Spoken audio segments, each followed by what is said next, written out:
Hi there, it's Julie from Conflict Revolution. I'm a mediator and a facilitator. I also create workshops to help people understand themselves and others when they're in conflict. Previously, I worked in community as a community organizer and in community development. I've also been a human rights observer in the Middle East, and I was an elected trustee at the Calgary Board of Education for 6.5 years. One of the reasons I chose this path, helping people navigate conflict, is because I noticed that many friends, family, and colleagues were feeling disempowered. They weren't being heard or seen or valued, and they believed that their voices just didn't matter. This sense of disempowerment often came through the interactions they were having with others. Many felt they lacked the capacity, the patience, or even the time to engage with those who disagreed with them. They responded by avoiding these interactions or pushing through them, only to end up feeling resentful, angry, or even weaker. I experienced this myself, and it bothered me to realize how much I was missing by avoiding difficult conversations. This disconnect limited my understanding of others, and it also left a gap in my own self-awareness during times of disagreement and conflict. Part of this need to disconnect when conflict happens or to fight can come from this relentless pace of life and the overwhelming amount of information we are bombarded with, far more than our brains were actually built to handle. From coordinating schedules, managing bills, choosing who to vote for, to simply figuring out dinner. The constant stream of decisions leaves us mentally exhausted. This overload affects not just our mental and emotional health, but also our relational health. Historically, we lived in clans and tribes, supporting each other collectively. We hunted and grew food, we protected one another, and made decisions together. In What Happens to You, Dr. Bruce Perry and Oprah Winfrey explain that in these communities, the child to adult ratio was 1 to 6. Each child was supported by multiple adults who helped guide and teach them. Today, that kind of daily collective support is rare. Many of us live apart from family due to jobs or housing costs or fractured relationships, leaving individuals and families to rely more on themselves.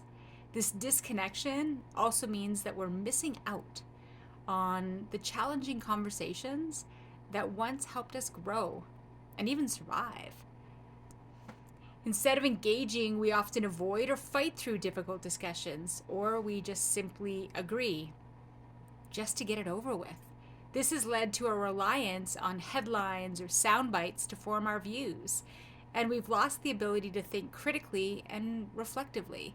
This disconnects us from our own dreams and priorities and passions. On top of that, as a result, we're losing curiosity and openness and the ability to truly connect with others. In the digital world, we miss the nuances of body language, tone, and empathy that come from face-to-face interactions. How often have emails been misinterpreted or social media posts escalated into unnecessary conflict? It feels like people are either looking for a fight or doing everything they can to avoid one. And again, it is exhausting. 10 years ago, I could have difficult conversations with people I disagreed with, and we'd still respect each other at the end of the conversation. Today, it's harder to share an opinion without fear of being ridiculed or attacked. We've begun shrinking our lives, seeking perfection, and avoiding criticism. The fear of being called out keeps us from speaking up, leaving us feeling disconnected and unsettled. But engaging in difficult conversations is exactly what we need to do. And there's 2 areas I think we really need to focus in on. And the first one is building our own capacity, empowering ourselves, strengthening our confidence, and grounding our sense of self. It's essential to understand ourselves first, our values, our emotions, our priorities. If we don't feel solid in who we are, it's hard to create space for others or even to show empathy. Holding space for others is the second thing that we really do need to focus on. Listening without judgment, accepting mistakes, and respecting difference. Well, this might sound simple, taking care of ourselves and being open to others. It's not always easy in a fast-paced, fear-driven world. Unresolved traumas, disconnections, and anxieties make uncomfortable conversations even harder. However, by building our own resilience and understanding our reactions in conflict, we can approach these conversations in ways that both strengthen us and help us trust others more. It's not easy, but I truly believe that we have more power within us than we realize. Too often we approach the world from a place of fear and uncertainty, feeling like victims of our circumstances. But if we can build our own strength and our own agency and then create space for others to do the same, we can transform how we relate to one another and face the challenges that are ahead.